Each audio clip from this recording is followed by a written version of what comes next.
Hi, I'm Sarah. Welcome to day 79 of our 365-day Bible reading plan. Today's reading is titled, God Calls Samuel. We'll be reading 1 Samuel chapter 3, verses 1 through 21 in the New Living Translation. Meanwhile, the boy Samuel served the Lord by assisting Eli. Now in those days, messages from the Lord were very rare, and visions were quite uncommon.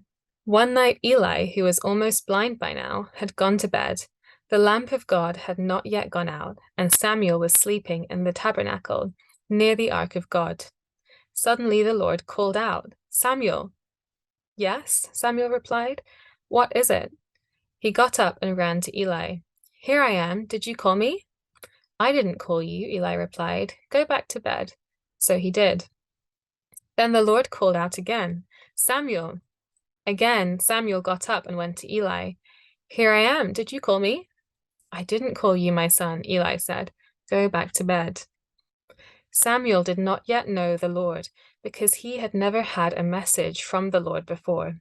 So the Lord called a third time, and once more Samuel got up and went to Eli. "Here I am. Did you call me?" Then Eli realized it was the Lord who was calling the boy. So he said to Samuel, "Go and lie down again, and if someone calls again, say, 'Speak, Lord, your servant is listening.'" So Samuel went back to bed. And the Lord came and called as before, "Samuel, Samuel."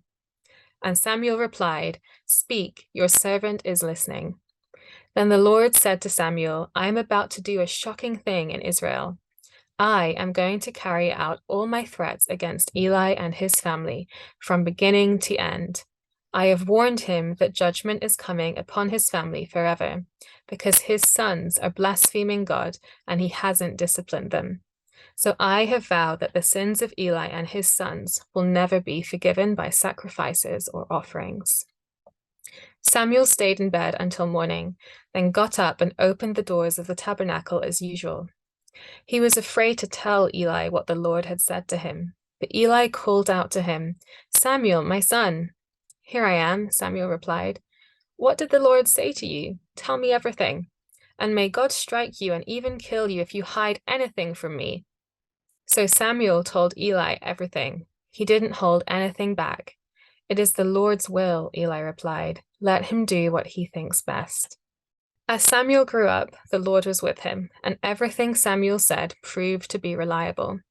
And all Israel, from Dan in the north to Beersheba in the south, knew that Samuel was confirmed as a prophet of the Lord. The Lord continued to appear at Shiloh and gave messages to Samuel there at the tabernacle. Thanks for joining us for today's reading, and remember, everyone has an invitation to sit at Jesus' table. We hope you'll find your story and purpose in God's story.